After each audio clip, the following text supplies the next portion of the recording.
Greetings, friends, and welcome back to another episode of Dreamscapes. Today we have our guest dreamer, Dean Graves from Memphis, Tennessee. I got to get my list here because my memory is awful. Anyone who's watched the show before knows that. He is a mental health counselor, podcaster, spiritual messenger, and author of 4 books, including his most recent, The Enigma of Consciousness, a spiritual exploration of humanity's relationship to creation. You can find him at ddeangraves.org, link in the description below. We'll get right back to him in 2 seconds. For my part, would you kindly like, share, subscribe, tell your friends. Always need more viewers for my video game streams, Monday through Friday, 5 p.m. to 8 p.m. Pacific. Also, always need more volunteer dreamers. You can reach out to me across multiple social media links in the description, etc., etc. If you'd like to support my work, you may do so by purchasing one of 17 currently available works of historical dream literature. This week, I think I'm focusing on The Mystery of Dreams. We're going to pop that up over here. It is the reproduction of a 1600s sermon by a preacher of the gospel in Watford on Hertfordshire, or I got that backwards, I can't remember, talking about how to differentiate divine dreams from delusions of the devil. Fascinating historical work, lovingly recreated, reproduced, and enhanced by myself, if I may say so. You can also head on over to benjaminthedreamwizard.locals.com, building a community there. That's probably the best place to get in touch with me. Just join up, free to join, attached to my locals. I think that's enough out of me. That's all the shilling. If I forgot something, so be it. Dean, thank you for being here. Thanks for being patient with my intro. Certainly. Thank you for having me. I'm delighted to be part of your show. Yeah, good deal. And, just a reminder to the audience, too, is like, you don't have to be a podcaster and shilling a book or whatever. You don't have to be a mental health professional. You just have to be human and have the capacity to talk to me about your dreams, and we can make it happen. So I'll talk to anybody. I'm happy to have you. But maybe talk to me about your latest book. I mean, it's a great place to start. What's it about?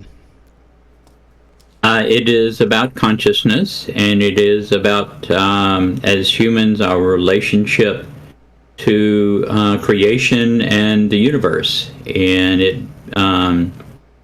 is a nonfiction book. It is full of information of things that I have been taught over the last 14 years. And included in that is the nature of creation, the purpose of creation, how creation began, how creation is structured, our role as humans within that structure, which is at a very elementary stage of the process. It explains higher consciousness, the creator beings. The creation itself is divided into 8 ranges of consciousness. Each consciousness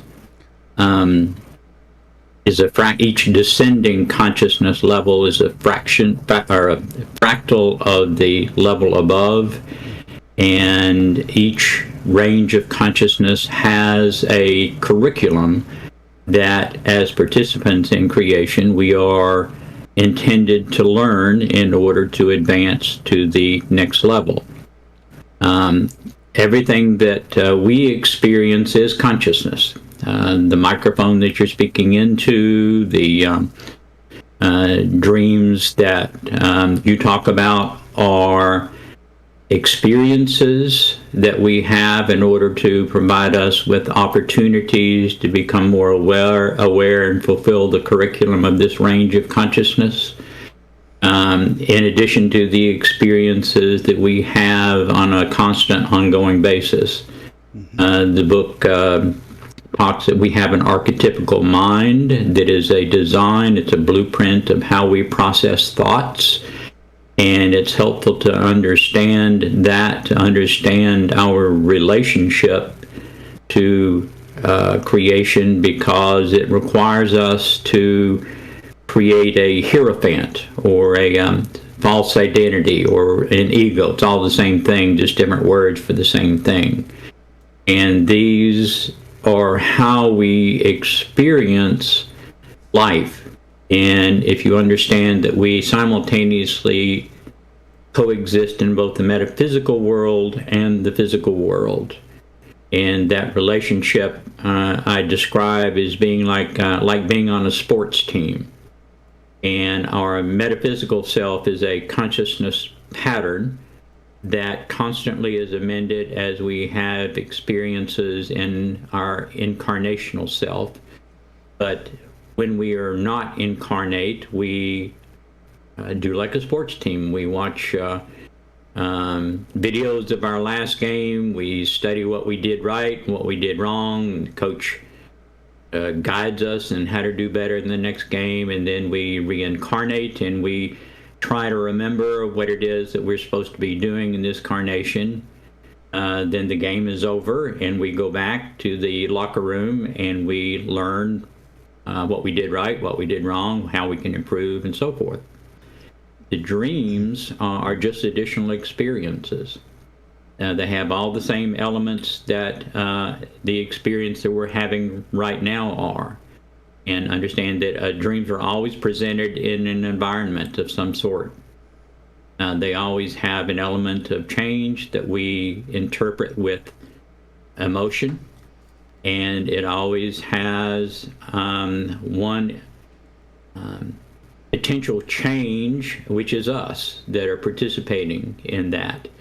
And we are in a condition of being depending on our degree of awareness. And so consequently, how we respond to dreams is interpreted through the lens that we currently have available to recognize the information that is presented in the dream. The book talks about Christ consciousness and what Christ consciousness is. It describes how the hierophant that we create works, and it is part of our planned curriculum to eventually surrender that hierophant and become more of our authentic self. And as we are able to do that, then we experience greater happiness because we inherently are bliss. And bliss is nothing more than the absence of stress, but our resistance to seeing things as they really are, as instead of interpreting things through our false lens, our identity, our hierophant, causes us stress. And this stress is the only major distortion that as humans that we experience, and we perpetuate that because of our innocence or our lack of awareness of the structure. And so the book is designed to hopefully facilitate a new enlightenment period that allows us to transition out of the hegemonies that we have created and dominate our world population, and move closer into the participation with the folds of the universe itself, and more focus our incarnational efforts towards a common goal. Wow, very cool. Lots of really great ideas in there. Almost too much. But I've been taking a couple of notes. It's too much to do in a podcast. It's for sure. Lengthy book, but it's yeah, and again, it's foundational because I've learned a lot since I've written the book. So yeah. I'm working on the 5th book as well. Yeah, in the process of writing it, getting it out of your head and onto paper, you discover things as you're going. You clarify ideas in trying to figure out how to express them and communicate them to other people. One thing that you touched on, I got a bunch of notes, we'll go back through them. I've had the same intuition for a long time, that we don't just get one go round. We keep coming back because whatever spiritual energy we really are, I think of Yoda, luminous beings we are, not this crude matter. I love that idea. And it's a very old idea. And some people think, oh, what's an old idea, so we've moved past it. It's like some ideas are eternal. They just need to be understood and remembered and passed on. That's like the biggest thing is, as you were saying, us kind of spiritual revival or enlightenment. I'm hoping also to contribute to that through my work, is the idea of getting people to rediscover ideas that have been forgotten in this more materialist age that we seem to be in. Hopefully we're passing out of that and putting the material in its proper place. It's not like you can live without material in a material world being made of material. Yes, these things are important, but they'd be in the proper context. I mean, the acquisition or experience of the material in some ways is the maybe foundational, but it's not the end all be all. It's not the final level, like Maslow's hierarchy. Yes, you need food and shelter and all that good stuff, but you're aiming for self-actualization. You're aiming higher, trying to get to that peak of the pyramid through those levels. So that was my first thought when you're describing this. Like, this is ancient wisdom that people really need to know, and it's good to have books like yours, put them out there. One other note I had was the idea of the fractals of the level above. I love that conceptualization too. It's like, it's like I don't know if you recall the word tessellation, like what MC Escher did in some of his pattern figures that fit together, and then the bigger figure is also, it's a fractal, if you know what fractals are. Life, living, and the idea that this world is an illusion created by the limited nature of our physical selves. It's like it's looking through a glass darkly, as they say. It's like we're only able to see as much as we can see, and that's not everything. So, being free from the world, and the goal isn't to get to the end as fast as possible. Like, don't check out now, that you're missing the point of being here. But when you get to the end and you look back, you go, whoa, that wasn't at all what I thought it was while I was in it. Mm-hmm. So then there was a fractal thing popped into my head. It's like, if I can express, experiencing dreams is to life as experiencing life is to looking back from the afterlife, that next level up, that fractal thing. So we're getting in our dreams, we're getting this microcosm of a very restricted, limited, focused depiction of a specific aspect of life, that if it's kind of like adding that depth, or as they say, bringing the subconscious up, because in my estimate, I'm developing my own theory of dreams, which is not entirely new, but I'm trying to bring all the old elements together. So basically, being physical beings is part of my theory. Everything we experience is in our heads somewhere. The world leaves a physical mark on us as we go through it. So everything we've ever seen, heard, smelled, all the substance, physical experiences we have, plus all the ways we thought and felt about it, the conceptual level of an emotional level of stuff, it's all in there. But we can't look at it all at once. Our visor in the brain is, we can only kind of look around, and during dreams, our conscious mind shuts off, and we get this swelling up of those forgotten or hidden memories that allow us to go deeper and focus more on a specific thing that's hopefully useful to us. I look at dreams as tools to understand ourselves better and come to, through that understanding, come to better conclusions and better actions in the real world. I'm going on and on now, but I also I'll throw that to you, but also if you could give your definition of hierophant, so that people out there who maybe haven't looked up that word before understand what you mean by it. So I'll shut up for a minute. Well, it's a false perception of self. And we create this in order to diversify the nature of our experiences. The average human has had over 3,000 incarnations, some as many as 8,000. And the purpose of the incarnations is to explore the nature of an incarnational experience from every possible angle. So we have incarnated multiple times as male, we've incarnated multiple times as female. Every type of race, we've been the oppressor, we've been the victim, we've been every race possible.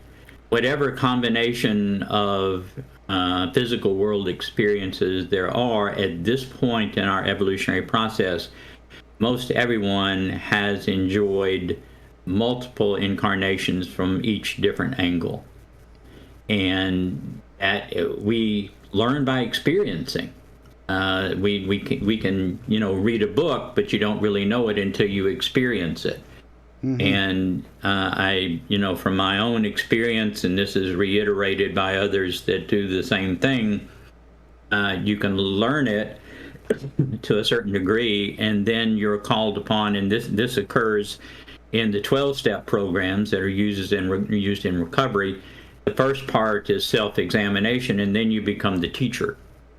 And it's when you become the teacher that you really learn the material, because you have people depending upon you and they're asking you questions that you didn't think of. And so your exploration of the same material and the same experiences gets deeper and deeper as you diversify your role as both a learner and a teacher.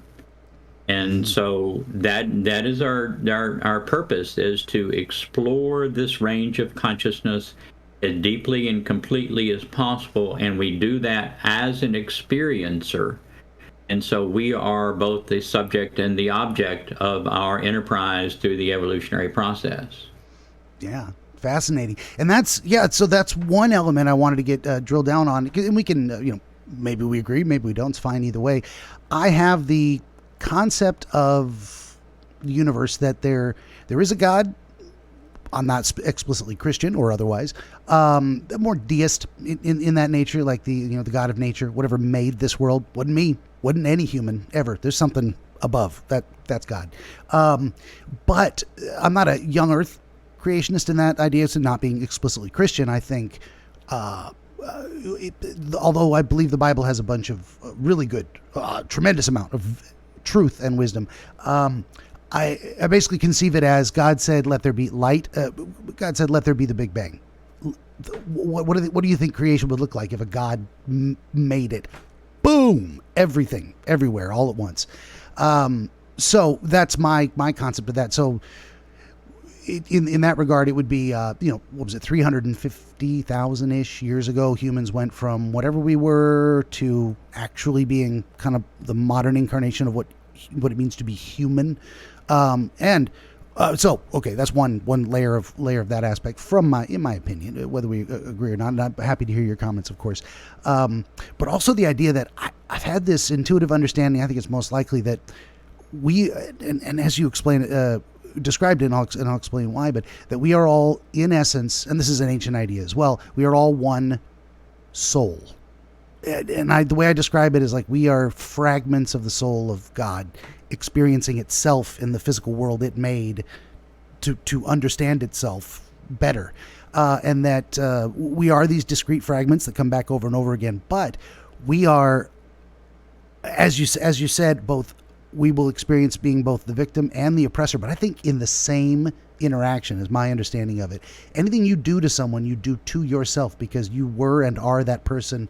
When we come back together at the end and you go, "Oh my God, what did I do? I hurt me. I'm experiencing everything I did to that other person because I was them." So I think that's that wisdom of that higher plane, that we get back that perspective of like, there's every intentional act of misery, we're doing it to ourselves and we're going to experience it. And it's the hell we create for ourselves on the other side, that regret and pain that we bring back with us from what we did to ourselves. I think that's everything I was going to say, so I'm going to stop there. Yeah. Okay, well, let me address there's a contradiction in your terms. Sure. When you refer to God, that is a religious creation. And every religion, regardless of its teachings beyond this point, is founded on the perception that there is a God and that there is a you. And that in and of itself is false. The one irrefutable truth of creation is all is one, and that is the law of one. Everything else is a distortion of that. And it is through the distortions that we explore ourselves and the Creator explores itself. Creation began with the one infinite Creator who's outside of creation, projecting an environment, and within that environment projected an analog projection of itself. And the only distinction between the analog projection and the Creator itself is the analog projection was created with the perception of separation. It perceived itself as separate from the one infinite creator. And that perception of separation is free will. We perceive free will to be the choice to turn right or to turn left or stand up or sit down or whatever, but that's all the product of the perception of separation, because if we didn't perceive ourselves as separate, we wouldn't have that choice. And so the layers of consciousness that are the structure of creation, and the fractals are increased degrees of intoxication of free will. So each layer, each lowering or descending layer is more intoxicated with free will. In other words, it perceives itself to be farther away from the creator than the layer above.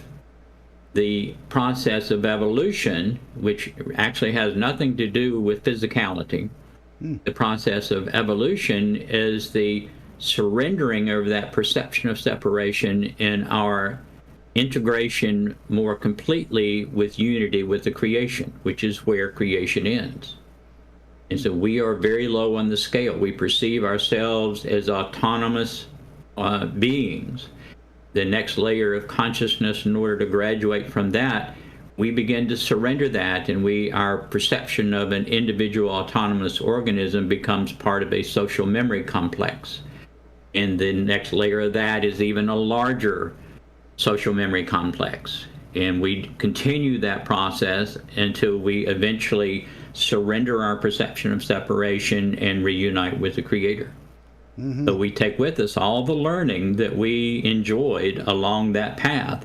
When we experience something, the Creator experiences, because we are the one infinite Creator experiencing ourselves at this range of consciousness. And there is a specific curriculum that that is defined for us that coincides with our capabilities of perception. And as our perceptions grow, then our happiness grows and our experience of stress decreases, and we become more of our authentic self. Yeah, very much so. I'd like that, that you use that word Hierophant and the way you describe it, the false perception of self, and as being differentiated in this. What came to my mind, the vision I got was, the inability of a material being to see what is in front of you and what is behind you at the same time. We've got eyes facing forward.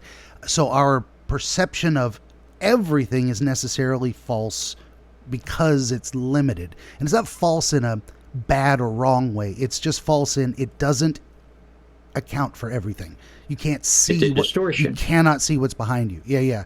And then if you hold up a mirror, you can see what's behind you, but you can't see what's behind the mirror. So we're necessarily going to be limited, and that creates that false perception, the distortion, as you were saying, and that feeds into that, or not feeds in, but also speaks to the idea of this world being illusion, because it doesn't account for everything. I don't think I can find a better way to say it. Maybe you can, or maybe you already have, but that's always been, or for a long time, it's been my conception of it as well, is that we, and that's when we get to people like, our history of enlightened ones. I mean, you said Jesus, Christ consciousness, and one of my favorites, Socrates. He's like, first thing you got to realize how much you don't know, and then you can start really learning. You can start really understanding what's going on, and that's I don't know. You really know what you don't know, right? And then you go, oh, wow, it's almost infinite how much we don't know. That's why I also love the conceptualization of archetypes and how they focus our attention on these different things. So you've got I don't know if you're well, I don't need to say where it came from, doesn't matter. But the idea that the fool is the precursor to the savior in an archetypal sense. First you have to admit ignorance and look silly. You have to look like you don't know what you're doing, because you don't, and you got to embrace that. And then through the process of opening yourself to, the first step, like we were talking about the steps, admit there's a problem. Then you can do something about it. And admitting there's a problem means I don't know everything. I don't know how to handle this. I have more to learn. And then you can go forward through that opening into the place where I acquire the information I need, and I become embody the essence of the Savior, which is the solution, solving the problem, fixing what was wrong before I admitted there was a problem that needed to be fixed. I was going somewhere with all that. Maybe you got a comment. I just ramble sometimes. You're describing the process of surrendering the false beliefs that we've incorporated into this Hierophant. Mm-hmm. The Hierophant, understand, and this is significantly contrary to science, but a mind is nothing more than a collection of beliefs. Mm. And we have a multitude of minds that guide us, but this Hierophant creates an ego mind. In this ego mind, in our elementary level of advancement, even through this range of consciousness, guides our experiences and guides our understandings. And that is the... Oh, I think you might have frozen for just a second. No, you're back. Okay. I don't know where I cut out. it was just in the middle of that last sentence. It hit for like 3 seconds. Okay, well, the Hierophant creates an ego mind, and that ego mind is what we are using right now to interact with each other. The ego mind is nothing more than a collection of beliefs based upon our experiences. And so consequently, it is the primary source of stress and suffering. Suffering is nothing more than repeating the same experience over and over without getting the message that was brought to us. Mm. And so our task, and what you were describing before I started speaking, is the process of surrendering those false beliefs that we've incorporated into our ego mind. The more completely we can do, and this process will take far beyond this range of consciousness, but we can begin at this range of consciousness. And those people that we have identified as saints are nothing more than people that have been successful in advancing through that process while still within this range of consciousness. Mm-hmm. The Buddha, Jesus, Lao Tzu, Kuan Yin, all of the names that we identify as having achieved enlightenment are special people. We learn by observing others and observing that they appear to be happier than we are, and so consequently we begin to emulate them. And through that emulation is how we further our advancement on the enlightenment path, or through the evolutionary process. They were purposeful, not as saviors, but as models for us to emulate, mm-hmm. to advance ourselves along the enlightenment path. Definitely. And I like that distinction too, is like, as a savior, if it's external to yourself, the implication or inference or whatever is that they're going to do something to you or for you that fixes you. And I think that's a fundamentally wrong conception of what I like the way you described it. They're Absolutely. Role models. They're meant to show the way, blaze the trail. Maybe they're the first one through the forest. They cut back all the undergrowth. Now you got a path. You still got to walk it. They can't walk it for you. Nobody. It's like it's the old psychologist joke. How many psychologists does it take to screw in a light bulb? Just one, but the light bulb really has to want to change. I love that joke, and that's just it's on so many levels. Served as the basis for so many good stories like that. For sure, and before that, the candle flame, and then the fire, and then the sun in the sky. I mean, we've gone through so many layers of these conceptual analogies for principles, theories, ways of understanding the world. And so, speaking of which, too, there were a couple of things I wrote down. One was the idea that the surrendering of false beliefs equates to a decrease in suffering. That I think that's a very, like, if people took nothing else from this conversation, that would be like the big, bold neon sign I would put up is, and it's as simple as, if you're banging your head against a brick wall, stop. You're hurting yourself, and the wall doesn't care, and you're not going to get through the wall. And why Why do this to yourself? So first, as we were saying, admit there's a problem. This is not working. I have a false belief about that's motivating my behavior to do something that is counterproductive or at least useless. What if I just don't do that? What if I at least stop and think maybe this is not something I should be doing? That right there is awakening. That's all awakening is that realization, that point in your life that you get to when you realize that all that stuff that you've been doing is not making you happier. And that is a significant turning point in everyone's life, because from that point you start looking around for what alternatives are out there. And it's through those alternatives that we can use the analogy process. Well, I historically have believed this, but I see this as an opportunity which seems more truthful to me, and that determination is how you feel about it. Does it feel more like truth than what I did before? And so we try it, and sometimes it works, sometimes it doesn't, but those that do work make us or give us the opportunity to experience more of our authentic self and more of our inherent happiness. And that's the measure of how we're doing, is the happier we're getting, the better we're doing. So I've got two great fascinations. I've always been fascinated with mythology of different Greek mythology. Captured me as a kid. Like, oh, this is amazing stuff. And it wasn't until later I realized these aren't just stories for kids for fun. These are like complete philosophical systems, and the heroes and the gods, they mean things. And that led me on to looking at Christianity and Buddhism. And I've always had so those are my two big influences, I'd say, in terms of, I am not a Buddhist, I'm not a Christian, but I appreciate that. And I was going somewhere with that. The idea of the yin yang, and I've always identified as much as it's always appealed to me in a way, or like I look at it as an aspirational figure, the laughing Buddha. That's who I want to be. I want to be the guy who's like just happy all the time, and everything's good. I love that old. I haven't told this story in a long time, but that old I think it was a Chinese folktale of the farmer. He gets his horse has a foal, and his neighbor comes over and says, "Oh, what? That's great. You've got another horse." And the farmer says, "Perhaps." And then we'll see. And then that horse kicks his son in the leg, and it breaks his son's leg. And the neighbor comes over and says, "Oh, that's terrible." The farmer says, "We'll see." And then army recruiters come through town. They take all the able-bodied men, but they don't take the son. And the neighbor says, "Oh, what a stroke of good luck." And the farmer says, "We'll see." It's like every is it good or bad fortune? We don't know sometimes. I love those stories. Yeah. Okay. I remember where I was going with that too.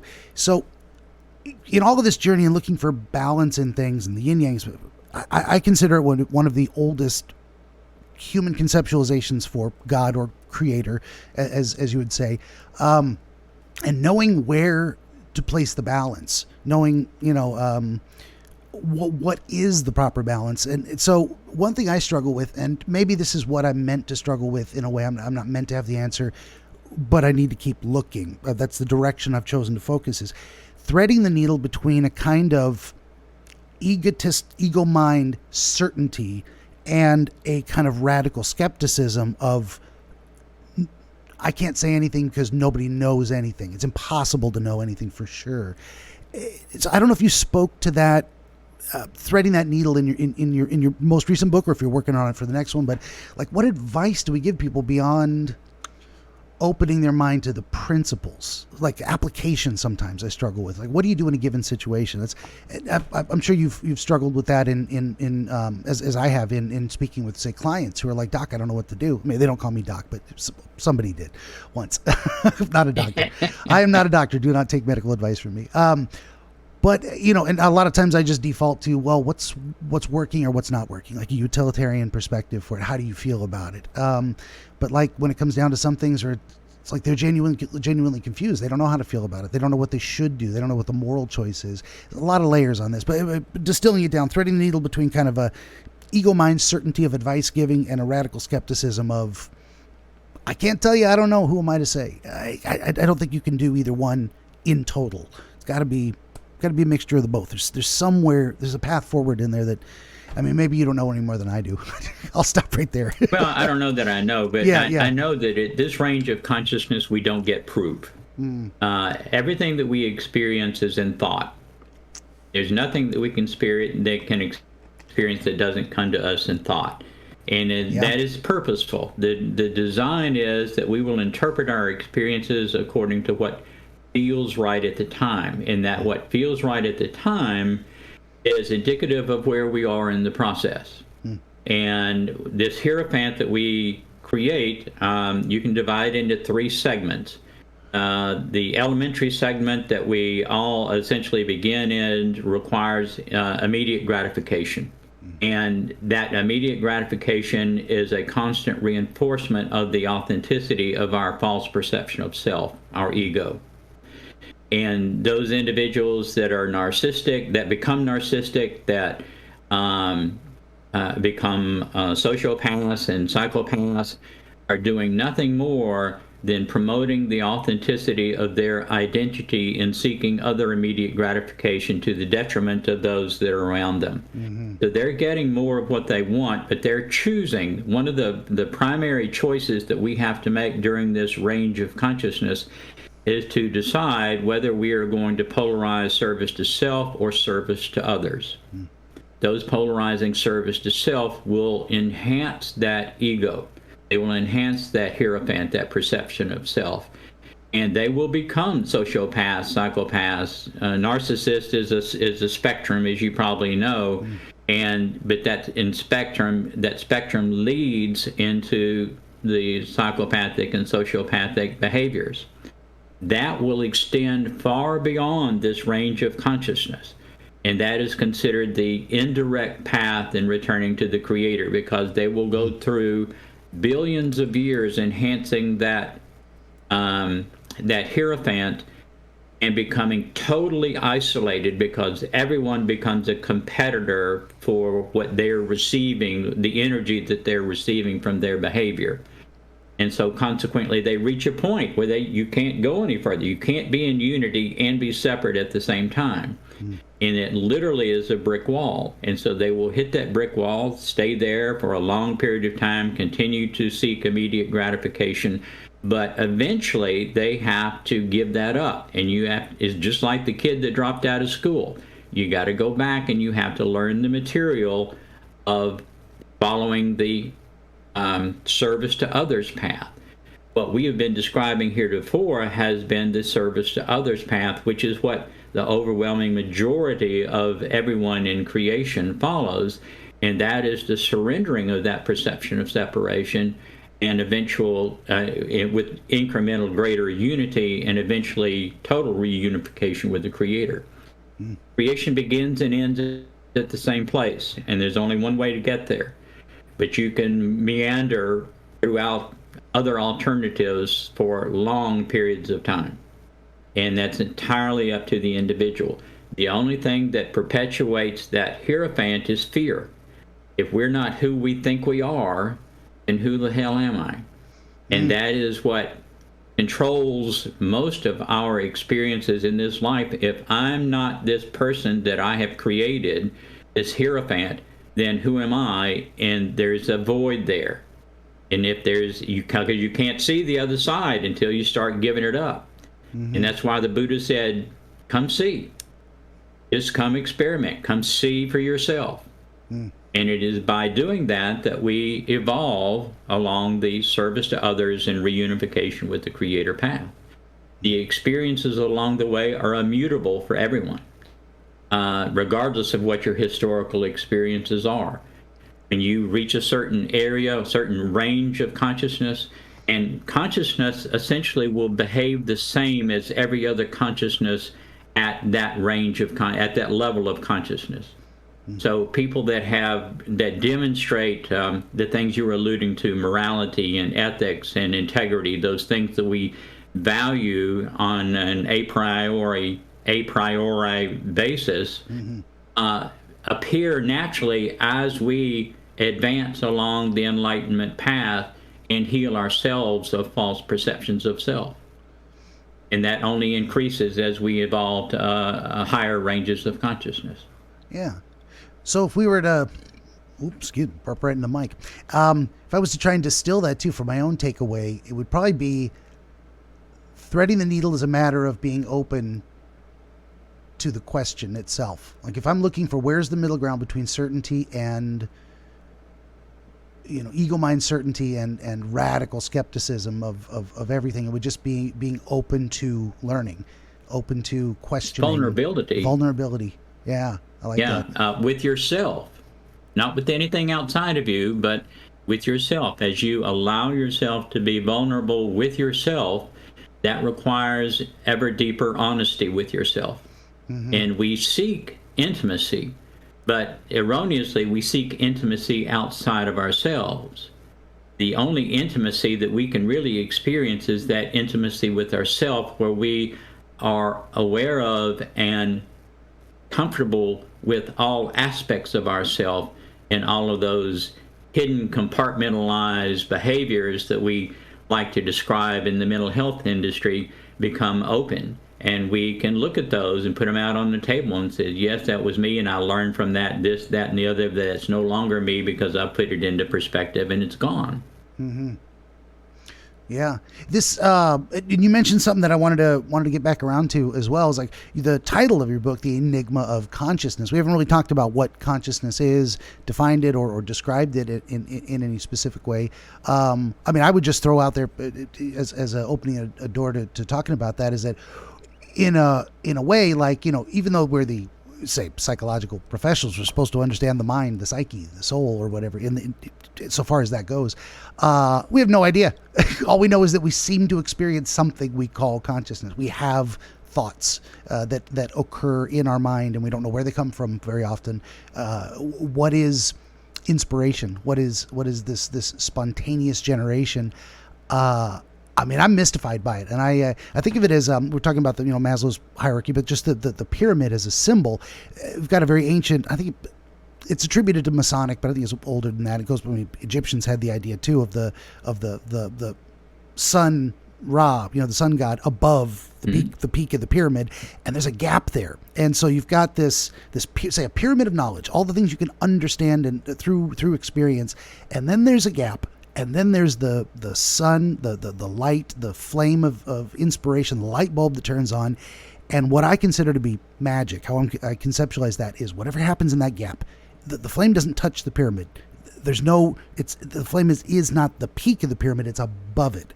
And something happens in that gap. And, so as I was saying, I conceptualize what happens in that gap to be magic in a sense. Part of why I call myself wizards, I kind of lean into that terminology of descriptive terminology. But I was going somewhere with that. I'll just stop. Get your thoughts. Okay. Well, if you understand that all of creation is a thought experiment, which philosophers use all the time, and when the Creator projected itself as an analog projection, that is a concept. Everything from that Creator as the subject down to fire is consciousness, but it's all conceptual. Now, we perceive it to be real. I mean, we can feel it as a posteriori stuff because we perceive that we can feel it and touch it and so forth. Mm-hmm. As we near the end of the next range of consciousness, one of our curriculum requirements will be to surrender the authenticity of the physical. And so we no longer become physical. We still are that consciousness pattern that we've created through our journey up to that point. But we no longer will need the physical and no longer will incarnate in the physical environment other than as we choose to. Mm-hmm. And that happens all the time. The higher consciousness incarnates for a period of time to provide us with lessons or provide us with a model, and then they disappear. They don't. FBI would go crazy because they don't have any history and they just evaporated. So. Yeah. I think that thought experiment, I've described dreams exactly as that, and I think that comes back around to my comparisons, my nested understanding of things. Like, dreams are a thought experiment we create based on our experience in the waking world, just as much as the waking world is a thought experiment of the universe in that sense, or the next level up, experiencing itself in that kind of way that isn't any more real or tangible. We use these words like tangibles, like you were knocking on the desk. Of course we think it's real, we can feel it. I mean, what else are we supposed to think?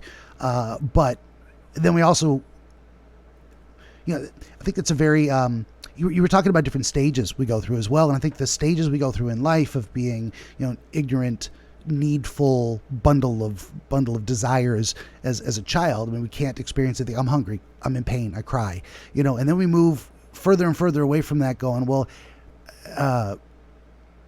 realizing that different layers of breaking through different layers of illusion in life, and then having that as a metaphor for. Here's something I wanted to ask you too, and maybe this is leaning into the spooky woo too much, but I find it fascinating. I do a very hard line. That yin yang keeps coming back, so I stay on the in a way materialist, psychological side of dream interpretation. We're going to look at it. We're going to talk about it. It's going to have personal meaning to you.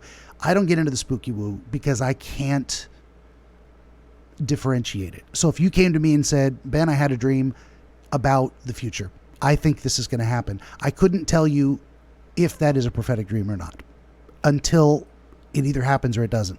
When I can tell you what dreams are or are not prophetic, I think they do exist. I think people have told me they've had them. They understand that feeling is not just a deja vu. It's something distinctly different when they witness it happening in real life. I believe them, but I couldn't tell them ahead of time. That's just not a skill in my, I'm trying to admit my own ignorance on that. I'm not going to tell you something I don't know, just to puff up my ego, so to speak. Mm-hmm. Okay. Long story short on that one. The idea of, I listen to like Joe Rogan and whatnot, and he talks about DMT and machine elves and the idea of, and a lot of people go into, what was it, Tucker Carlson lately was saying things about what we consider aliens are really actually demons. And I actually believe, right? I actually believe that conceptually, we can allow ourselves to be possessed by spirits. And what I mean by that is, there's the spirit of jealousy, and then there's the spirit of generosity. We become what we invite to inhabit us in that sense. And, I'll throw it wide open in that regard. I don't know if you think these are entities that exist, or is it necessarily true that every concept is an entity in its own way? There's a lot in there. I'll throw it back to you. But that idea of, where do you go on maybe some of the metaphysical level of some of these things? No spirit can, no service to others, polarized higher being is going to involuntarily occupy your body. Yep, you have to invite it in. I'm not even sure the demons can come in. And the service to self, higher consciousness, do not have the capacity to do that, but they do have the capacity. Well, let me preface this, that we perceive that we create thought. We don't create thought. We don't have the capacity to create thought. We attract thoughts according to how we are. We are magnetic. And so if we are creating ourselves in a negatively polarized, service to self polarized fashion, then we will attract those thoughts that allow a higher consciousness, service to self entity push those thoughts in our way. And so, it's kind of like in Ghostbusters, they're running down the street and the ghost isn't really going through them. They're going through the ghost because they're not paying attention. They've attracted that experience.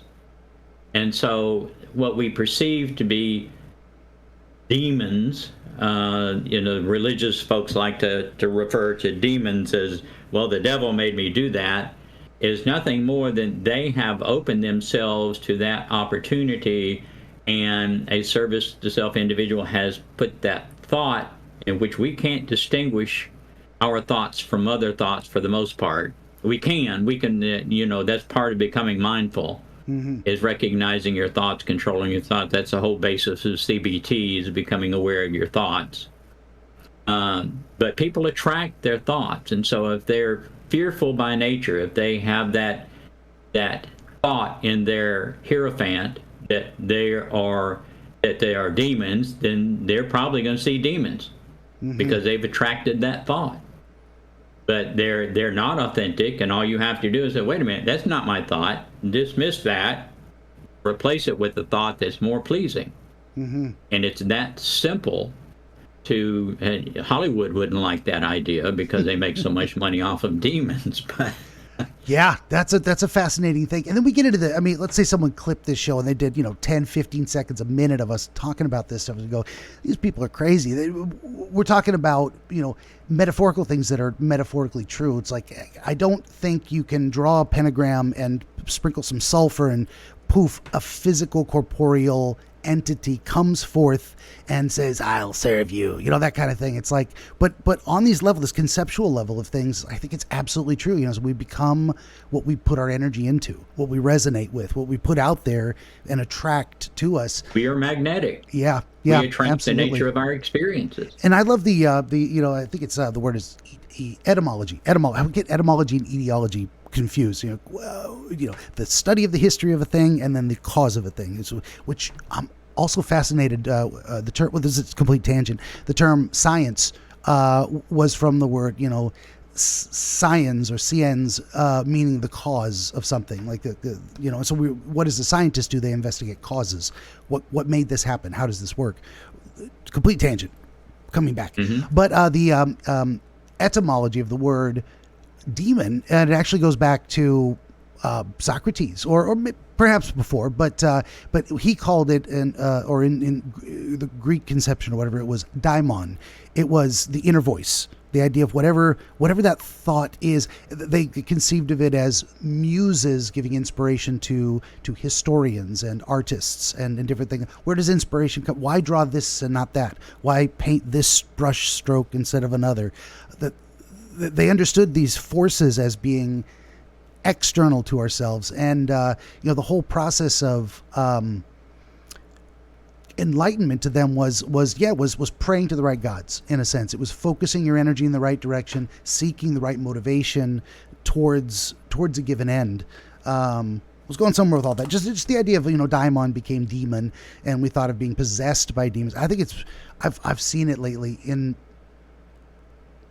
more in the last few years, I think, since I started doing this, of people who look like they're legitimately demon possessed. They're just so people that are vicious and petty and just all kinds of maliciousness. And I'm like, wow, you've got some bad juju in you that you got to get out, but you don't even see it. Well, man, if you accept the belief into your ego, into your hierophant, that demons exist, which immediately makes you a magnet for those types of thoughts.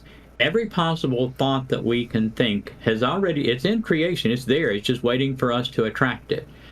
The only thing that distinguishes a really smart person from a genius is the genius has surrendered the authenticity of that hierophant enough that they open themselves to greater ideas that are already created and just waiting for us to accept them. And so, if your orientation, if you have that emotional baggage of fear and you've been indoctrinated that there are demons for all of your life, you're going to be looking for demons. You're going to be attracting that thought of the existence of demons, and you, whatever your wishes are, will be fulfilled. Yeah. Well, because you're attracting those thoughts. I conceptualize it as, there's as you were saying, there's forces for good and forces for evil, and we attract it. So I think there's angels as much as there is demons, and we say we would appeal to someone's better angels is the one of the phrases we've got handed down to us. And it's like these forces exist external to ourselves that you're going to get what you go looking for. So if you're looking to serve yourself, as you say, you're going to attract those demonic entities, and if you're looking to serve others, I think that's where we would say you're attracting angels. The difference between a petty wrathfulness and a righteous anger. I mean, they're both in a way they feel very similar sometimes. I mean, not identical, and there's distinctions, but it's still, they're both under that category of anger, and it's like for the right reason, towards intensity. Yeah, and towards the right cause. You're describing varying degrees of intensity. And the more intensely that you believe a certain thing, the more significantly you're going to attract those types of thoughts. For sure. The more fearful you are, the more fear provoking thoughts you're going to attract. Absolutely. That also made me think of a concept that hit me lately, and I don't know, it probably goes back further, but it really kind of crystallized lately, was I started to question, there goes the cat knocking over my phone. Got it on, luckily got it on mute. She's probably telling me we should get to the dream thing in a minute. I think that's something to say. Yes, she does. She's my little. It's also interesting too. Like people look at. This is a complete tangent. Where was I going before that? Oh shit. Okay. Don't let me forget. Invention versus discovery. I think you'll appreciate the distinction. But I also have I love the concept or the idea or the conceit of cats being familiars to a witch or a wizard or little imps, and I pay attention to them too. And let's say when she hopped up on the table, I said, "Oh, we've been talking for an hour. I better get to the dream thing." Did she cause that inspiration in my mind by jumping up there, or did she just break a train of thought where I was happy to go in one direction and I go, I better reconsider and think about the bigger picture, time. And then if she did, whether or not she did intentionally or the universe put her in my path, that is the result. The result is I looked at the clock because she jumped on the table. Wow, what is that? That's magic in my mind. I'm like, what? So anyway, but I remembered. Let me get this out before I completely get lost. I've come to this realization. I think it would struck me like an epiphany. Like it just feels unbelievably true that there is no such thing as humans inventing anything. We talk about people who invent something, but what we describe is how they came to a discovery. And I think all the way back to, was it Archimedes and the tub and the volume, the water displacement? I think that was the guy's name. He ran around, Eureka, I found it. It's like he didn't invent the concept so much as observed what was happening, realized what it was, and then was able to share it with others. So the way I try to explain this to people is like, try to imagine something which cannot exist. And they're like, what do you mean? I'm like, just anything which is physically impossible in this world or whatnot. You can't do it. All you can do is observe or experience what is possible. And as you were saying, it's already out there. Like, I don't think humans invented the language of math. I think we discovered mathematical principles which pre-existed. So I really believe in some people might say this is silly or who cares or you're a mental masturbation or how's that navel gazing going for you. But the idea, I think it's a matter of humility. In my mind, it's like humans don't have the capacity to create anything, but we do have the capacity to observe, to discover what is already there. And I think that comports maybe with how you're conceptualizing this as well. You might agree with what I'm trying to explain. Absolutely. Everything that, one of the podcasts that I currently do is called Chatting with the Arcturians. And my significant other is a vocal channel, and we have a chat with the Arcturians, which are, it's an extraterrestrial group that has simply been in the system longer than we have, and they gave us a design for a free energy contraption that they said that several people around the world are working on independently, and the design is intended just to assist them, that it's a handheld device that we will all in the near future have, that will power our car, power our house. 3 or 4 of them will power a large factory or an office building. And so we no longer will have to rely on what we call fossil fuels, which they laugh at, that we call it fossil fuels. And it's there, it's existing. All that we have to do is open our mind enough in order to allow it to come in. Einstein simply, he was very humble in spite of his genius, and he simply allowed himself to the information to come into him, and he had the training to understand it. That's a key. I mean, they could give me all sorts of physics information and it'd just go in one ear and out the other. It just wouldn't stop in between. I'm the same way with math. I can't math. I'm not a mathematician. Yeah, never do math in public. Right? Gets more embarrassing to me than being naked, I'll tell you. Well, the first thing, you started talking about the free energy thing, and I'm like, God, I hope no powers that be decide you need to be silenced. God, that seems to happen all the time. All these people, like going back to Tesla, all these people that had some great ideas. And I wonder, I mean, this was maybe leading, and we're not going to go too much further in this direction, but just the idea of our political circumstances around the world, not just in America, but everywhere. I lean into the idea of it being a spiritual war, that there's, as people invite into them different energies, we've got a lot of people in control that are very much service to self, in tune with the demonic energy, if we put it that way, and they don't want people waking up. They don't want the good energy. So they manipulate and manufacture situations that keep us. Their continued existence is contingent upon domination and subjugation. It is. And the public, if the public is aware, then they can no longer dominate and subjugate. Yeah. So if we get, and a lot of that is maintaining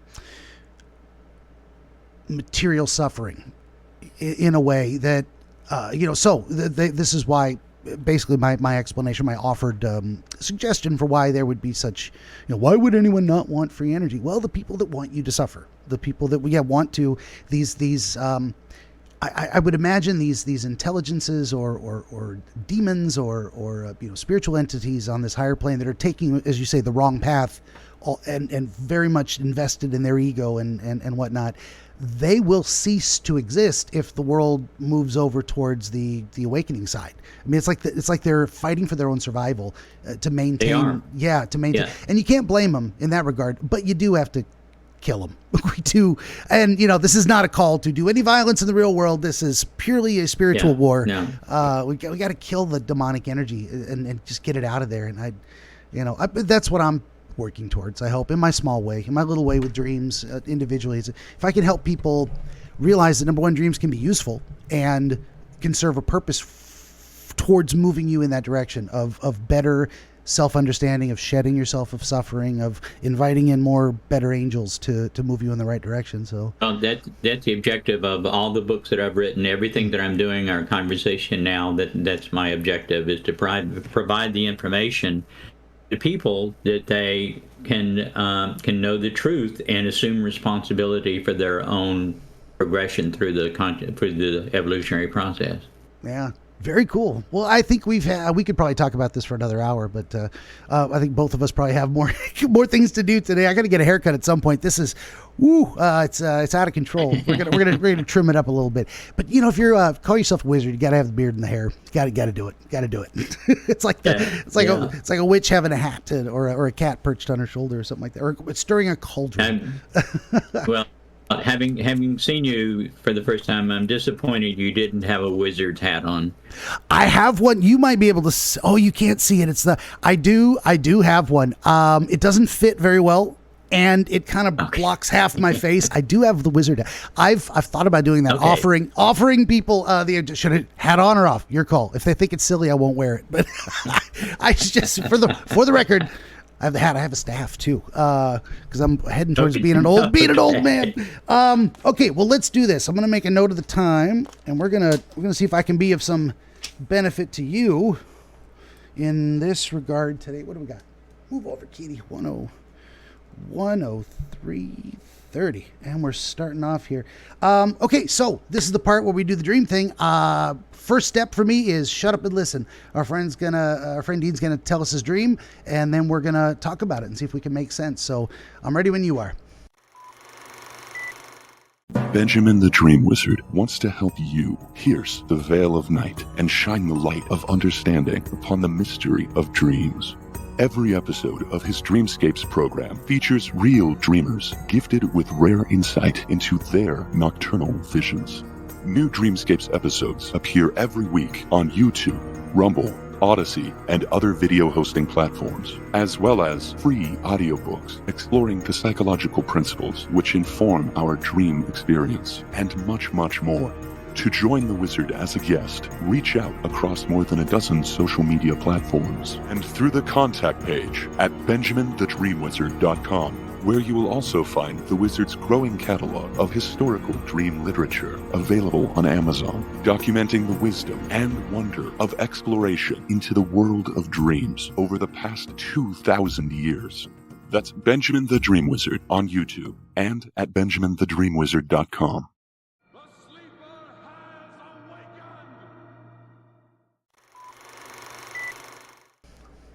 Okay.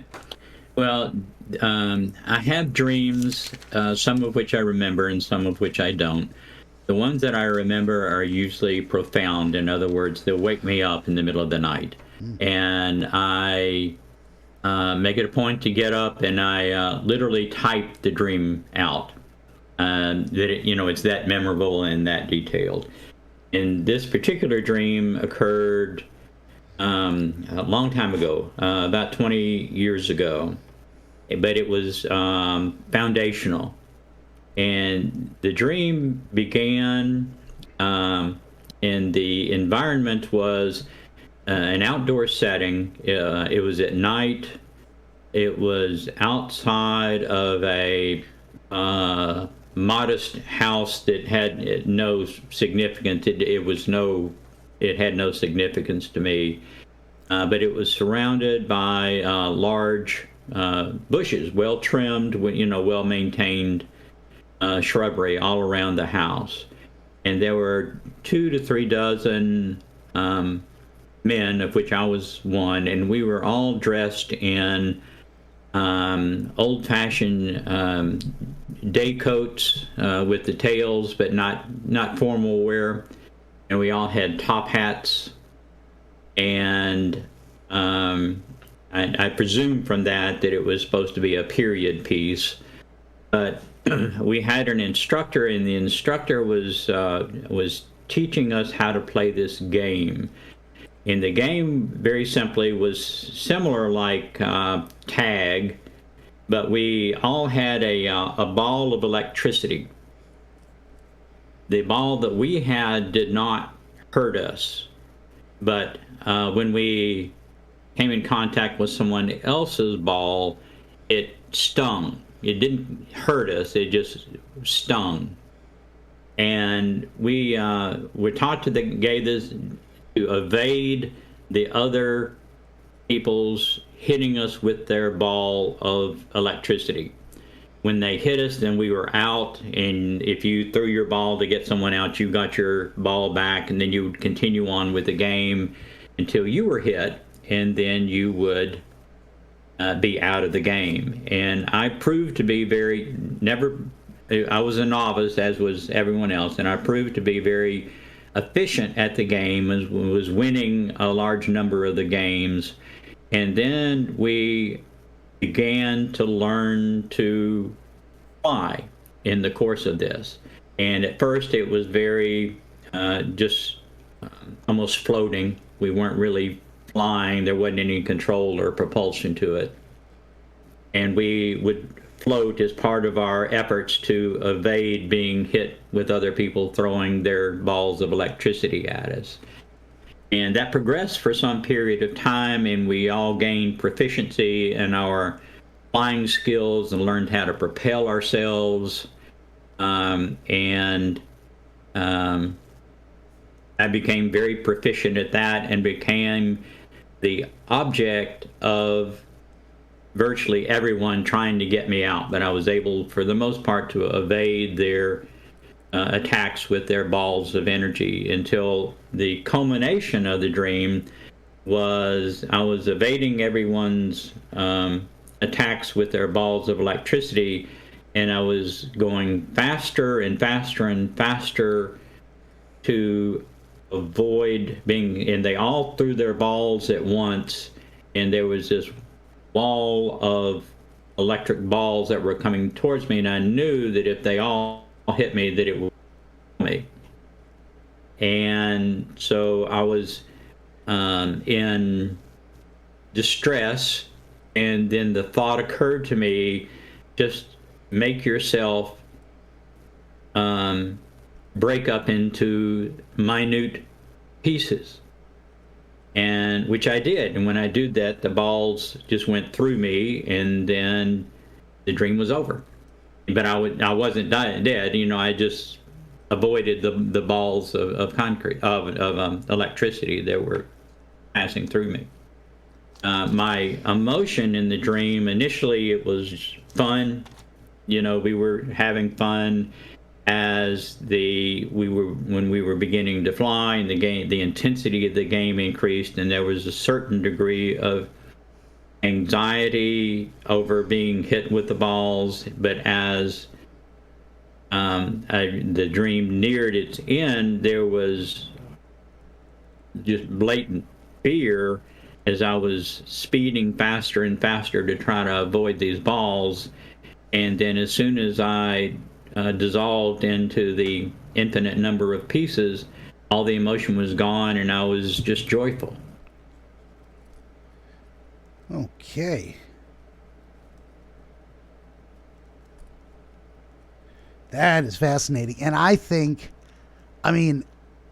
there's a reason I generally talk to people for a little bit, not just to give you a chance to show your stuff and to talk about your philosophy and just have an interesting conversation, but also to get to know someone a little bit. And all of this was like, no wonder you're at where you're at, and we're having this conversation today. When this dream came to you 20 years ago, it all seems to line up very, very well in my mind. But we'll go through it. Well, of course we will. And not to impose my vision, but I'm like, certain points along the line, I'm like, bing, bing, bing. Some things popped up to definitely focus on. You got to give it back. I wonder if she's saying put down the pen and just talk. I don't know what you're doing. I'm trying to listen to my aminals a little bit more lately. Okay, so in the very beginning, and we got our notes here too. You're outside a house, but specifically the house is unremarkable. It is what it is. It's a house. So I think the fact that now I said unremarkable, you said you used a different word that I don't think I wrote down. I put my own note in there. But what I think you were trying to get across is that the stream wasn't about the house, but it is it's part of the setting, but it isn't about the house. Like the more detail you put into something, the more important it is. Like, you never went into the house, you didn't have any interaction with the house, but you were outside a house. You weren't outside an apartment building deep in the city or a concrete jungle. You weren't on a mountaintop. You weren't at the bottom of the ocean. I do a lot of counterfactuals too. It's like, so there's something about, this kind of a setting that says something about why this is maybe important to you. But also the idea that you'd specifically placed well manicured bushes. What I was going to ask about that was, did they complement the house, or were they more obscuring the house? Did it feel like they were protecting the house, like they're behind a wall? Yeah, they obscured the house. I mean, the house was virtually, you couldn't see the house for the shrubbery. Okay. It's kind of you knew it was there, and you could see the roof or a corner or something like that, but never saw the door, never saw any windows. It was just a feature of the environment. Gotcha. Yeah. And it wasn't. So if you were to set this milieu in a slightly larger, where did you think you were, or did you have any sense of that in terms of, like, we're in a forest, we're on the plains? It was a large field around the house. It wasn't in a subdivision. It was a large, just a lot of open cut grass and stuff around the house. Okay, that's what I was looking at too, is the idea of rural versus suburban. So yeah, you would need perhaps more space to have this game. We could look at it purely that way in terms of, okay, what's a logical thought process for why you created that? But you very well could have been playing this game of tag running up and down through a skyscraper. You could have been doing it in a suburban area, but you didn't. So you've got a house that that isn't the focus, but it needs to be present. It's not that there was no house. There was a house, but it's a house obscured by bushes as well. So it's something you're not even seeing very clearly. It's something that's present that you don't see clearly. But then you also give yourself a wide rural landscape that's kind of the so if we think of cities and then rural settlements and then wilderness, that's kind of the middle ground between. This kind of half wild. This is People don't live very close together here. You're almost more frontiersy, living on your own in this kind of rural settings. A lot of room, a lot of elbow room. When I discuss the setting in that way, do any ideas come to mind? Any focuses or thoughts inspired by those descriptions in terms of getting an understanding of why this setting? What does it mean to you? No, it was neutral, and the house served as kind of a focal point that we played this game around. In other words, when you were on one side of it, obviously other people on the other side couldn't find you, couldn't hit you, whatever. Okay. And so from that standpoint, it served as kind of an obstacle. Okay. Yeah, so what I'm trying to tease out is you didn't, like I said, set it inside an apartment complex. You didn't set it in the forest where there's thick trees. So there's something about the idea of a house. This is where I go to the quasi-dream dictionary idea. I mean, there's a lot of thought that's been put into the idea that houses represent our physical body in a way, or rooms in a house are different parts of our mind, different areas that we segregate from one another and invest different meaning and emotions into. So the idea that the house is an obstacle you're working around, if we conceptualize it as kind of like the self, maybe you, in a way, like you're. This is what struck me when I was listening to you describe it, is the idea of shedding this false consciousness. So if we think we are our body, then it will be an impediment to playing the game properly in the broader context. So in that way, if you were to conceptualize this visualization in that way, you've minimized the importance of this ego self, maybe this representation possibly of you, or the concept of the house as the physical body. You've obscured it behind bushes.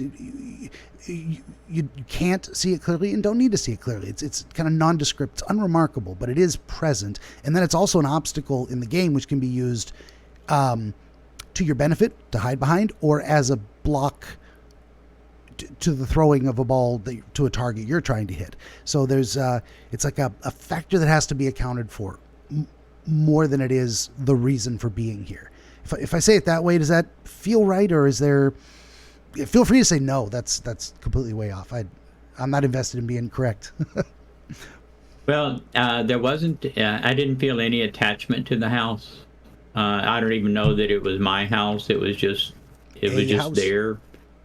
Yeah, I didn't have any emotion about it. Didn't identify with. There's no comfort that came from the house. I never went in the house, and it was like we were all visitors or guests to this event. Okay. So none of us really, attached to the house. And you said there was an instructor there, in no sense that it was his house. No. And he never saw a face. I had the perception of a figure there, but there was no detail to the instructor. Gotcha. And were you seeing all of this pretty much through your own eyes, or almost third person? Were you seeing it's all yourself? through my own eyes. Okay. Sometimes that's significant, sometimes it's not. But that's a good thing to know. So you put yourself in old-fashioned clothing, and what came to my mind was like late 1800s. Early 1900s? Yeah, probably. Okay. That's when that type of day coat would be prevalent. Yeah, that's what came to my mind. So, and top hats. So you were, not overly formal, but I mean, you didn't show up in a swimsuit or naked. You didn't show up you had a certain. What it feels like to me is the proper amount of respect for to the circumstance. It was not overly formal, but it was not casual. This is like, bring your best self, in to the right degree. It was a feeling of rigidity. Oh, there was. Okay. Yeah. With being everyone dressed that way, there was kind of structure and rigidity to that. Okay. That's an interesting, connection. So I was going to say, what do you feel about that time period that clothing represents? And it was a kind of rigid structure. Very Victorian, yeah. very limited perspective, a lot of social taboos. Gotcha. So these weren't people who were, say, enlightened before they arrived. They were actually They were superficial. Superficial product of their culture, demonstrating a lot of the social norms that were expected of the time. Right. Rather than okay, and that's a different motivation too. There's the idea of, I do this because I wish to demonstrate respect, or I do this because I'm told that's how I have to behave. That was socially acceptable. Yeah, socially acceptable. So you've got a kind of everyman in a sense, and from a different time as well. What occurred to me, and it may or may not be relevant, is there may be something else about that time in terms of, like for me, and again, this is not you. It's not my dream. I have no special answers. I'm not hearing spirits and what. But if you can have it if you want it, right? Well, we're sharing it together. I'm having an experience with you. I love it. Right? If though that symbolism appeared in my dream, I would be speaking to, most likely, the idea of that's where a lot of my recreated dream books come from. So that would be my recent experience, and I have perhaps a special love of the scientific advancement and discovery and change in the explosion and growth of knowledge that came out of those times, late 1800s into early 1900s. It's so much of our understanding of the world changed and expanded. I don't know if you spent any time studying that time period, or if you have any special that was fascination. The tail end of the Age of Enlightenment. Yeah, and significant changes occurred. Yeah, and a lot of the concepts that are foundational to the world today. I mean, if we just look at Freud's interpretation of dreams in 1900, and then what he did, and Jung in expanding the idea of, studying the mind can be medical, it can be scientific, it doesn't have to be spiritual. Even though Freud dismissed that more, and Jung embraced it a little bit more. Two of my big influences in this, well, of course, foundational, standing on the shoulders of giants here. So there might be that kind of an element to it as well. It's like these are people who are a product of their time. They're it's a little rigid, a little Victorian, but it's also, these are the people that open the door to where we are today, a better understanding of some things. If that resonates with you a little bit. Yeah, exactly. It's like these are if anyone was going to learn how to play this game, in your mind, maybe these are the kind of people who were best suited, capable, able, open to the possibility. Capable is a way, you can't teach a dog to drive a car or what, or maybe you can, I don't know, but that idea, it's just, someone's got to be capable of doing something before they can be willing and then be taught. So, but also there, this, as you said, that contradiction of, these are the people able, but also they're in most need of this kind of training. It's like, open your mind a little bit. Let's get out of this stodgy, going through the motions type of thing, and really understand, do it with intention versus out of expectation in some kind of ways. Well, and we were playing a game in the midst of this structure, the clothing structure too. Interesting too. So you weren't in, say, athletic apparel, even appropriate to the time, say 1800s or whatever. It was still, so these kind of stuffy Victorian-ish. There's almost a comical scene of like these proper.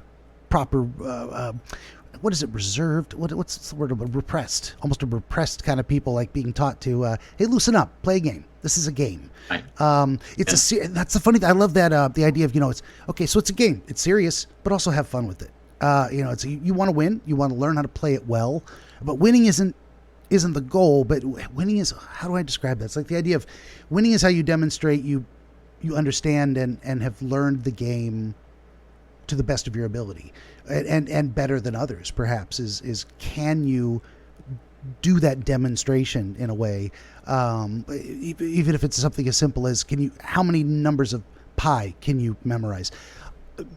Me, 3.14. I cannot remember the rest. Never could. right. So there's gonna be, that's a game. Memorize pi. Fail. But there's people who can do it much better than me, and they're naturally suited to it. I'm rambling on this one too. So, but this all sets the tone in a way going forward on what are you doing there and why. And the first thing that came to my mind is these energy balls the phrase that popped into my head was spiritual energy. Does that resonate with you, or did you conceptualize it some other way? I mean, was it just pure electricity, or was it symbolic? It became that. It became more, for a while it became that, but towards the end, as they became dangerous in quantity, they became more associated with the lesser desirable ideologies of the civilization. In other words, initially they were unique. Obviously, we had not encountered those before, and so we were enamored with them. But as they became more directed and harmful, then they lost that and were representative more of societal ills, I guess. Yeah. And that's also something that popped into my head along with that is like, wow, we were just talking about this whole idea of a spiritual war between angels and demons in a way, these higher vibrational or entities, however you phrase it. And I think this is a fantastic, iconic, imagistic, hieroglyphic, however you want to phrase it, but a representation of, what if you thought about what's inside of you and manifesting it, and then the idea that you could use it in the world to accomplish things. And I think I'm not, kind of lost my train of thought there in terms of like, I had a much better way of saying that, but this is all part and parcel of the idea of, as you, what is it? We touch other people with our thoughts. We're like psychic monkeys. We make vibrations with our mouth, and our thoughts appear in other people's head. Like, bing, what is even happening here? I love that. Joe Rogan said it much better than I did. He's got a lot of great ideas. I like his complete tangent. I like his explanation of like, what happened with the pyramids, of like, it was built by these other people and they had psychic powers and all this. And then one day they disappeared, and the Egyptians were there like, who built this? We did. We built this. They just started taking credit for it. Anyway, that's complete tangent. But we can kind of throw our psychic energy at people to touch them, and it's kind of what we do when we share ideas. And if we share good ideas, then maybe other people, it's not so bad if they get tagged. But if we share bad ideas, that you don't want to get hit by those and then get kind of infected by it in a way. It's negativity repeating. It's the cycle of abuse, that kind of a thing. But it is in a conceptual way. We've got kind of a global game of tag going on with throwing ideas at each other, and the idea of not wanting to be hit by ideas is not wanting to be maybe influenced against your will. In a sense, I'm going to stop there and just, if you have any feedback on the idea of this energy touching people and influence and communication, all of those things. Remember the balls of electricity didn't hurt us, but they stung with other people, and I'm getting a little freezing on your end. We might need just a couple of seconds. Last thing I heard you say was, remember the balls didn't sting us, but they stung other people.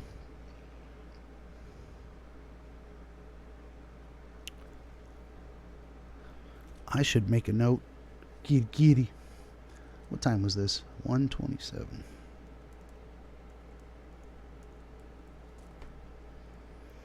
Oh no, I wonder if it's going to cut us off. Hey, you're reconnecting. There you go. I see you. Okay. Yeah, all right. We're all good. I'll make a little edit there. Can you hear me? Anyway, what I was saying before we cut out, the stinging was a specific description that was part of the dream of these energy balls. Yeah. And it wasn't just didn't feel good. It wasn't harmful. In an isolated basis. But that was a description that was prevalent in the dream. Unpleasant. Yeah. And I wonder if that's, let's see if we, what does it mean to have this bundle of electricity, essence, spiritual energy, whatever it is, to be stung by someone else's? What is it that's happening in that exchange? What is it?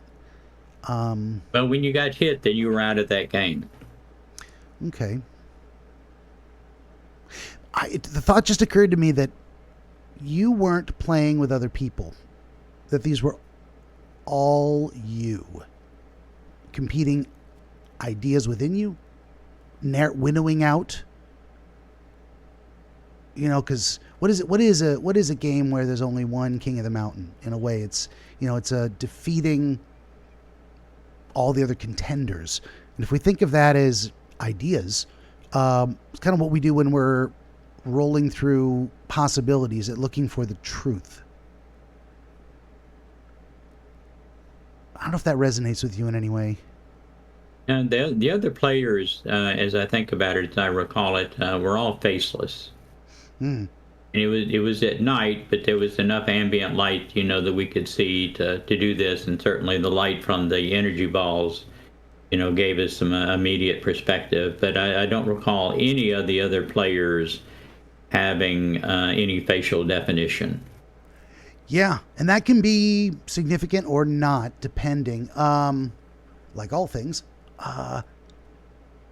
if it was specific people, I would say, if it was your your aunt and uncle, and then that kid you knew in high school, and then that guy you worked with once. I think it would all, but the idea, I think it really makes more sense to me in the context of everything.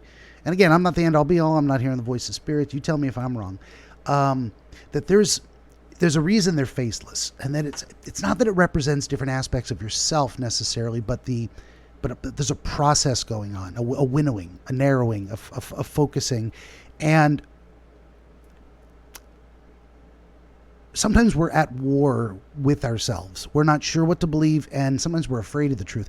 I don't know if you read sci-fi fantasy at all. There's a series called The Sword of Truth by Terry Goodkind. I don't know if that sounds familiar. No, it doesn't. Fair enough. He's a Pacific Northwester like myself, and his books are deep with philosophy. Like it's almost like he started with a philosophy and said, "I'm going to write a book around these different concepts." And wizards, and this influenced me a lot, of course. Wizards have a lot of different rules, and each book, the first book in the series is called The Wizard's First Rule. And then as you go on through the series, this wizard, Zedicus Zorander, he describes more of the rules and how they apply in the world. And it's kind of like, understanding philosophy properly and putting it into practice. Well, the wizard's first rule is people believe what they want to be true or what they are afraid might be true. And that's, that was powerful for me. I'm like, yeah, that's like the breakdown of self-delusion. It's like we are afraid, so we believe out of fear that this bad thing might happen, so we're going to respond to it as if it's real. Or we believe what we want, what we would prefer. I choose, what do we call, wishful thinking. We invest belief in that. So sometimes we're at war with ourselves over what we think might be true and what we would prefer were true and what we're afraid might be true. And so we could get a little triangulation there sometimes. I'm not a big fan of this, but as I think it was Nelson Mandela or someone said, there's your truth, my truth, and the truth. And it's true to some degree. It's like, but if the two people are on opposite sides of something, one is probably more true than the other sometimes. But this is going way off there. So that's what I'm seeing with this, or what makes the most sense to me is it's a game. So it's not, or at least it starts out as a game. And I think oftentimes we have these, we have a blasé or playful approach to philosophizing until it gets real, until it gets serious, until we have to make a decision in some ways. And a decision is a death. It's the death of one idea and the commitment to another. You can only choose one path. So there's something here about, different representations of spiritual energies or thoughts, ideas, and they're being used to, and it stings a bit when we have to admit we were wrong. there's something, I think, to that idea of like getting hit by someone else's ball of spiritual energy, being unable to successfully evade it is an idea of like, well, you got me. That's a minor indignity. I had to let my ego die just a little bit. I wasn't right that time.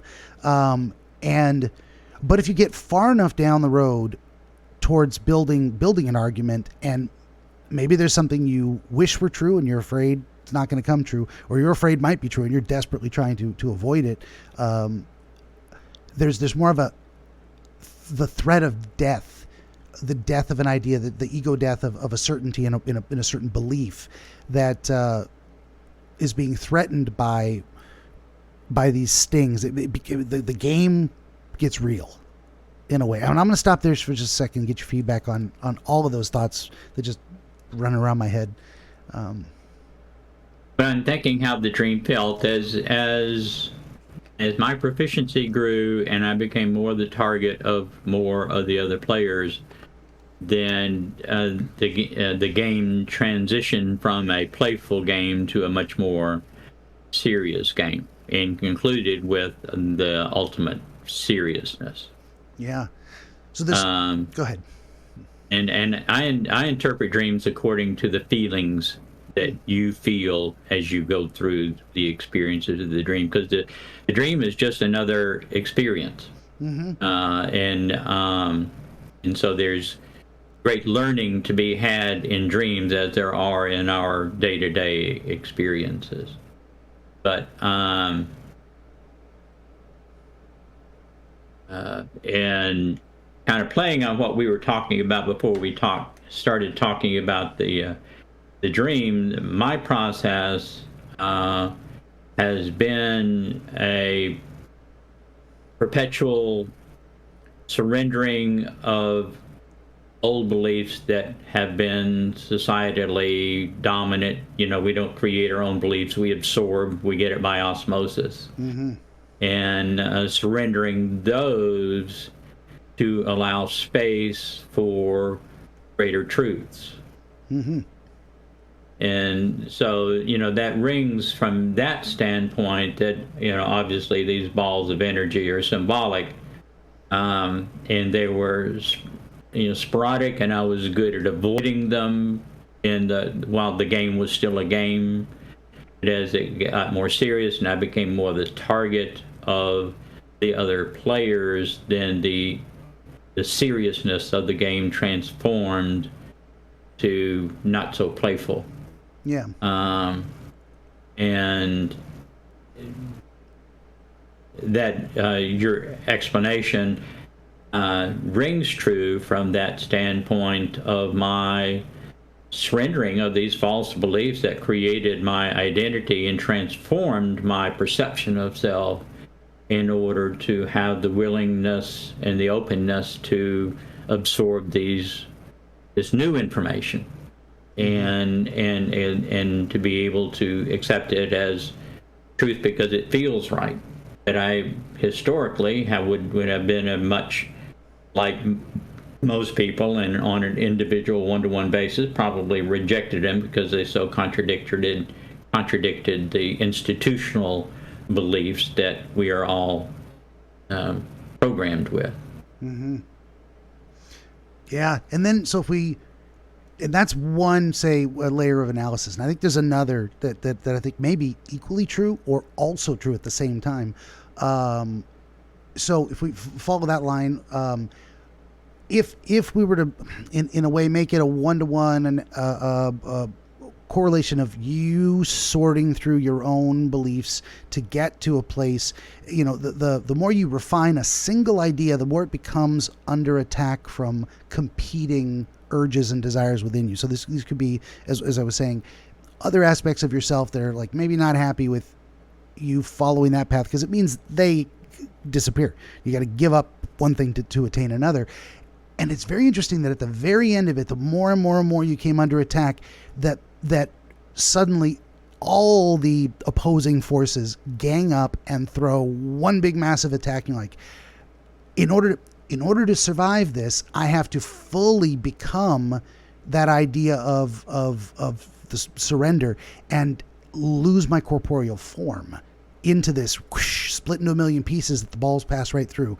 They can't touch me. Actually the solution to winning is the idea itself, which is emerging victorious through it fully embracing itself. I don't know if that makes sense on that. Yeah, it does. But, my perception of it has been that, the more that I can surrender this perception of autonomy, as we talked about before, then the less subject to these slings and arrows of outrageous fortune. For sure. Affect me. And that ultimately has been my interpretation and the message of the dream. The more that you surrender that compilation of false beliefs, then the more open to reality, for lack of a better description, the more successful that I will be in my goal. For sure. Yeah. So that's one layer. And, another occurred to me as we're talking it out, which is, that's how this works. I don't know where any of this comes from. I just put a funnel in my head and open it up and say, give me something. Make me useful. I see that. It's a little. Exactly. I even have, if you look in the background there, I've got a little lamp by my bedside. Bing, light. That was completely accident. I didn't do that on purpose. That just happened to be how this all got set up. Yeah. But that's what I'm looking for. I'm looking for this little gap in between the light. Just give me the idea. So bring that down here. So the other idea that occurred to me was, what if it is, so it works on one level. It works on that idea of, what if these are elements of yourself coming to an understanding and winnowing out and fully embracing an idea.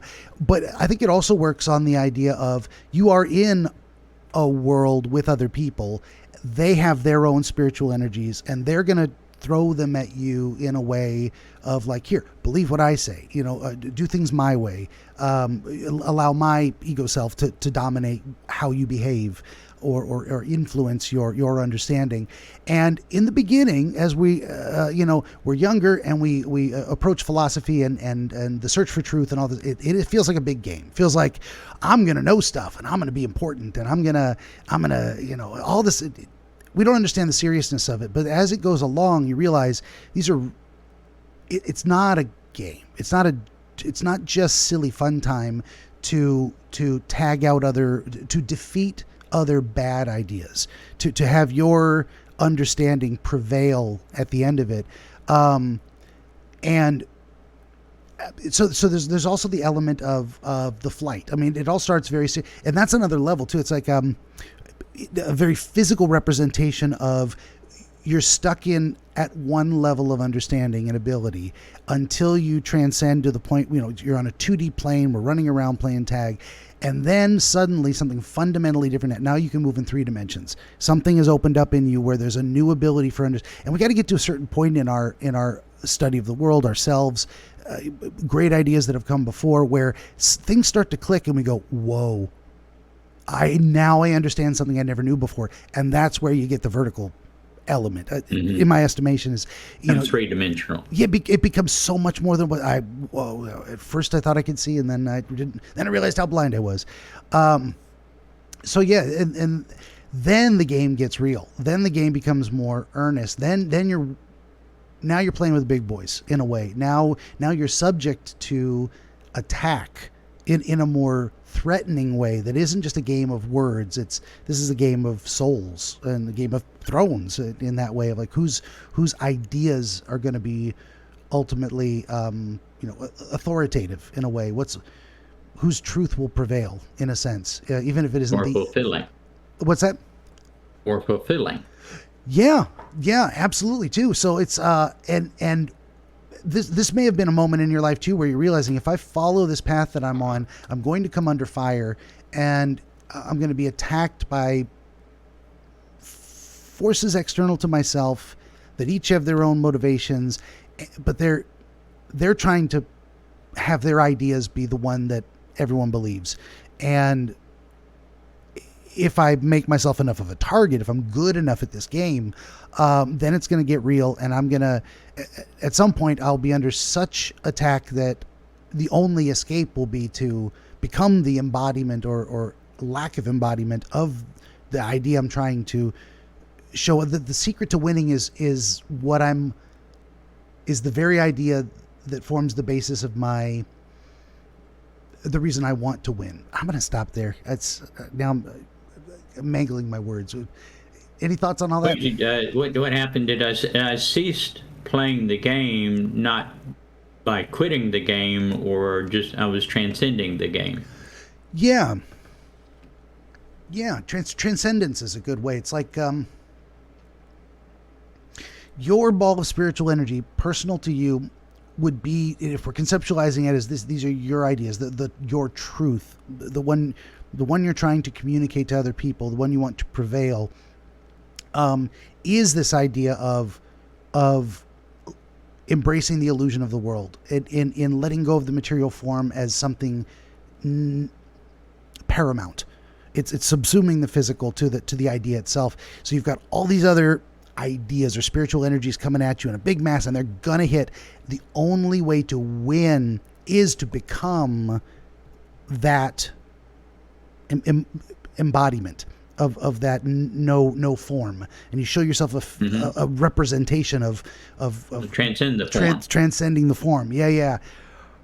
Is that what you were describing earlier, like kind of your understanding of what the stream was saying to you in the first place? Yeah. Okay. Nice. Where was I going with this here? Well, I think we went through it all. But what I wanted to ask you was, so you said this was 20 years ago. What was going on in your life at the time? I mean, how do we connect it to what you were going through, where you were at in your journey? I was beginning this process of awakening. Where let's see, how do we describe, if it's okay to say, were you finishing a particular way of living in the world, moving to a new place, changing jobs, completing an education in a certain way? What was transitioning in your life that opened that door in your mind? About this time is when I had my awakening, and I realized that all this stuff that I'd been doing before wasn't working, wasn't making me happy, and so I had a lot of changes that were taking place in my life, and everything from family to work to everything. I mean, it was just a total transition, and focusing on what has become my mission of providing the information, much of which we talked about earlier in our conversation. Mm-hmm. And so that was kind of the beginning. Would you say how am I trying to phrase this? Like, did the dream come like before, during, or after, do you think? Like, was it the culmination of understanding where you were and then getting it crystallized? Or was it kind of an early representation that sent you down this path a little better? It gave you a little more certainty, or at least the inkling. It was more of a foretelling. A bit ahead of time. I love that kind of stuff too. And I think that's the true value of understanding dreams is if you know where you're at in your process, and you can get that understanding from paying attention to your dreams, and let you know where to go in some ways, and not in a controlling you must obey type of way, but a foretelling, like you were saying. It's a guide. It's like, here's where you're at, here's the problem you're facing, here's what you think might be a likely solution. Now you can make a decision. Now you understand. Now you've conceptualized it properly. Got a grip on it. So you woke up from this dream in the middle of the night and wrote it out. And then how did you reflect on it going forward? How did you make use of it? Very, very positively, and it obviously has stayed as a fond recollection in my memory. And it pops into my mind frequently. Nice. I think it's I think of dreams as magic, as much as they're psychological and physical experiences. I think of them as magical experiences as well. Of like, sometimes dreams come to you to point the way, but also to give you comfort in the knowledge that this way is the way. I didn't invent this phrase. I stole it from somebody, or it's anonymous. I don't know who said it first, but follow your dreams. They know the way.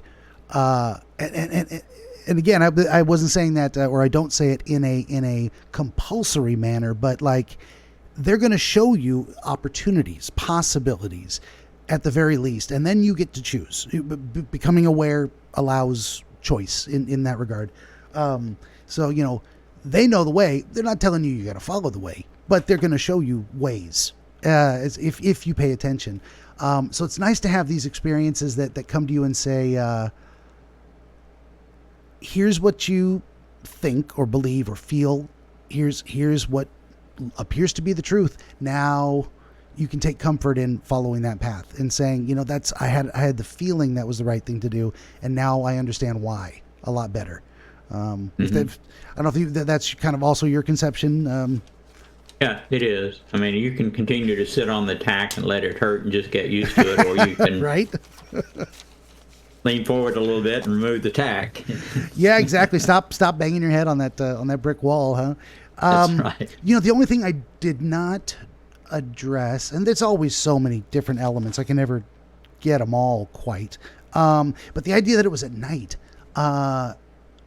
iconically, in a dream dictionary-ish, day and night can be broadly classed as, daylight, enlightenment, night, obscurity, hidden, shadow, darkness. I mean, a lot of these human ways we conceptualize those things, but it's also the difference between the chaos of change and the dawning of a new order, in a way. And we say dawning because now the sun is up. It is a new day. The old day has ended. And that brings me to, Egyptian mythology. They had the Ogdoad, and one of them was Kek, the frog god of chaos and night, which the kids on 4chan, they love, the Kek chaos god. But then there's his feminine counterpart is Heket, the goddess of the dawn, the establishment of new order. So a lot of dreams that take place at night are transitional periods of like, here's the place to discover a new thing, the new way, to embrace a change. So I don't know if that resonates with you in terms of why it was set at night, or if some other meaning had already kind of set itself in your mind over time. With the darkness, it wasn't, pitch black dark. Mm-hmm. It was nighttime, obviously, but there was ambient light, and I don't really know where the ambient light came from, other than possibly the balls of energy that we were holding. But there was that, like city light, there was just ambient light that you can see around.